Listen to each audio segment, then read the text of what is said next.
Aziz do'stlar, siz bilgan va ishonch bildirgan Umbem klinikasi endi sizga yanada yaqinroq. Biz yangi filialimizni ochdik. Shu sabab yangi klinikamizda turli xil xizmatlar uchun 20% gacha chegirmalar taqdim etamiz. Marhamat, klinikamizga kelib, o'zingiz va yaqinlaringiz sog'lig'iga g'amxo'rlik qiling. Bizning yuqori malakali shifokorlarimiz quyidagi sohalarda xizmat ko'rsatishadi: stomatologiya, ginekologiya, terapiya, lor, jarrohlik, pediatriya, urologiya, UZI va boshqa yo'nalishlar. 5000 dan ortiq turdagi laboratoriya tahlillari olinadi hamda eng yuqori sterilizatsiya darajasi o'tkaziladi. Bizning manzil Moskva shahri, VDNX metro bekati, Kondratyuk ko'chasi 2. Telefon raqamimiz 8 925 103 22 55. Mutaxassis ko'rigiga oldindan yozilishni unutmang. Umbem klinikasi. Biz sizning sog'lig'ingiz uchun qayg'uramiz. Adolatsiz urush qarshisida sukut saqlash ehtiyotkorlik emas, aksincha qo'rqoqlikdir, dedi Ispaniya bosh vaziri Pedro Sanchez.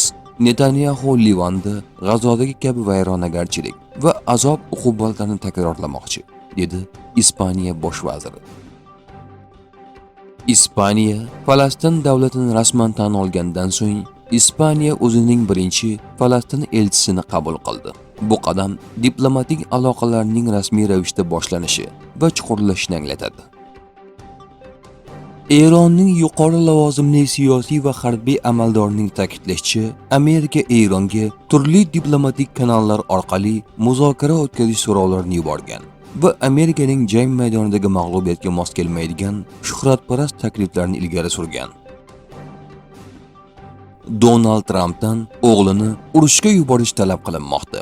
AQShning Minnesota shtati sobiq gubernatori Jesse Ventura Donald Trampga chaqiriq qilib, uning kenja o'g'li Baron Trampni armiya safiga qo'shilishga undadi. Britaniyalik taniqli jurnalist Piers Morgan bilan suhbatda Ventura AQShning Erondagi harbiy amaliyotlar haqida gapirar ekan, Donald Trampni tanqid qildi. Yetakchi sifatida oddiy bir haqiqat bor.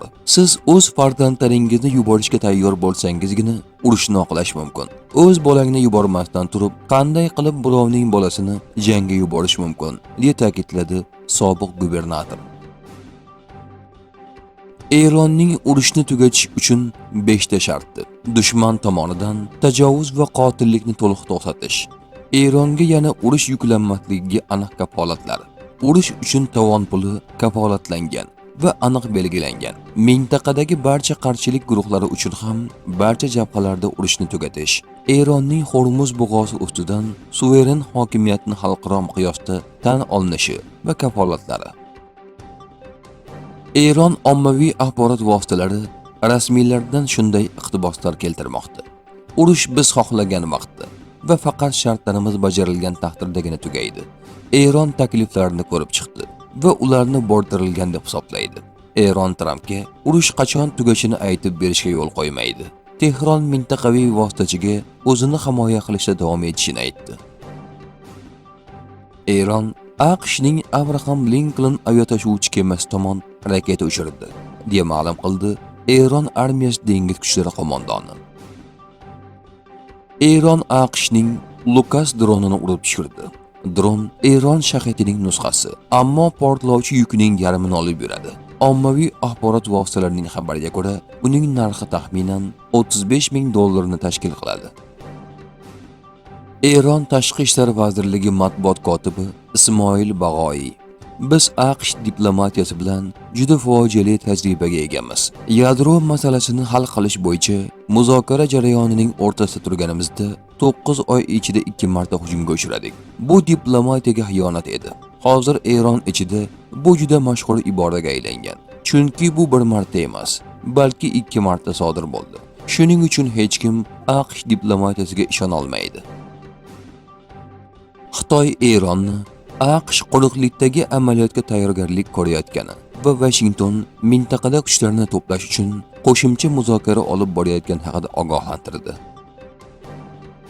AQSh va Eron o'rtasidagi to'g'ridan-to'g'ri muzokara shu hafta oxirida Pokiston poytaxti Islomobodda bo'lib o'tadi.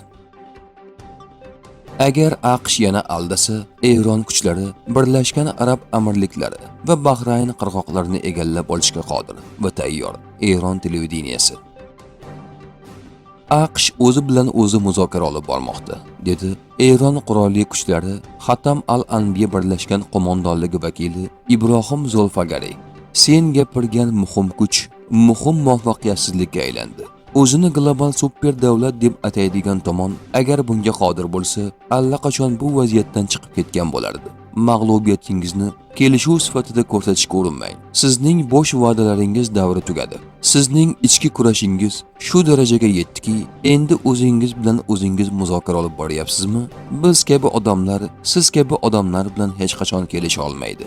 AQSh investitsiyalari va urushdan oldingi energiya narxlari Washington mintaqaviy barqarorlikni Eron qurolli kuchlari ta'minlashini tan olmaguncha qaytmaydi, dedi Ibrohim Zulfagariy.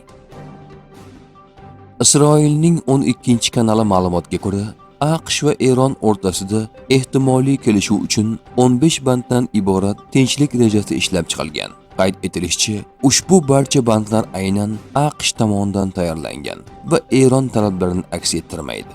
Eronga nisbatan barcha sanksiyalarni bekor qilish, AQSh tomonidan fuqarolik yadroviy dasturini rivojlantirishga yordam berish, sanksiyalar qayta joriy etilmasligi bo'yicha kafolat, Eron yadroviy dasturini belgilangan kelishuv doirasida muzlatish, boyitilgan uranni saqlash, ammo qat'iy nazorat va kelishilgan cheklovlar bilan. Raketa dasturi keyingi bosqichda ko'rib chiqilib, miqdor va masofa bo'yicha cheklovlar joriy etiladi.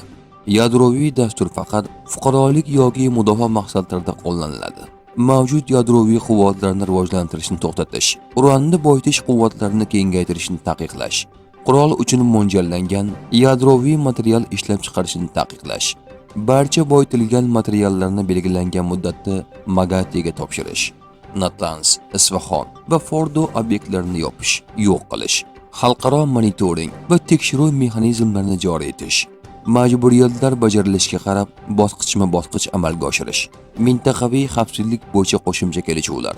Ushbu rejani muhokama qilishdan oldin tomonlar o'rtasida bir oylik o't ochishni to'xtatish rejalashtirilmoqda.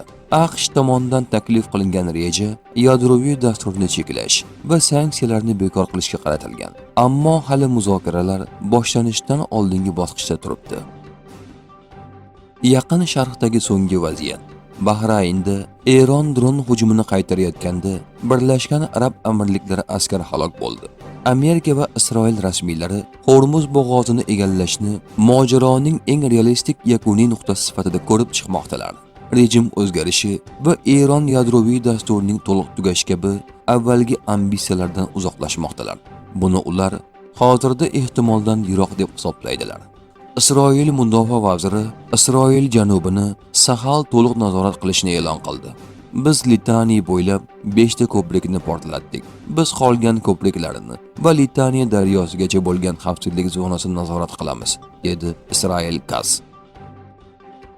Germaniyaning Volkswagen avtomobil ishlab chiqaruvchisi avtomobillar o'rniga Isroilning temir gumbaz havo mudofaa tizimi uchun zenit raketalarini ishlab chiqarishni boshlaydi.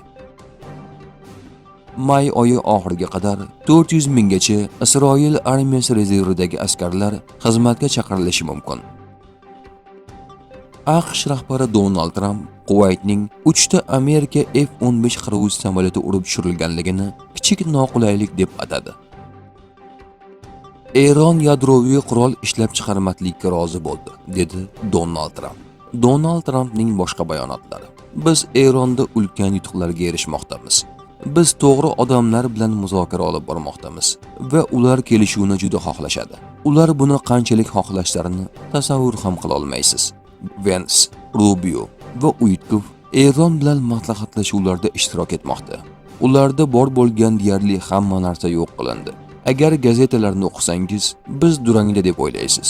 Lekin biz Tehron ustida erkin harakat qilyapmiz va xohlagan narsamizni qila olamiz. Ular Abraham Lincoln aviatashuvchisiga 100 ta raketa otishdi va ularning har biri dengiz ustida urib tushirildi. Biz ular bilan urush holatidamiz. Ular buni urush deb atashadi. Men buni harbiy amaliyot deb atayman. Juda muvaffaqiyatli.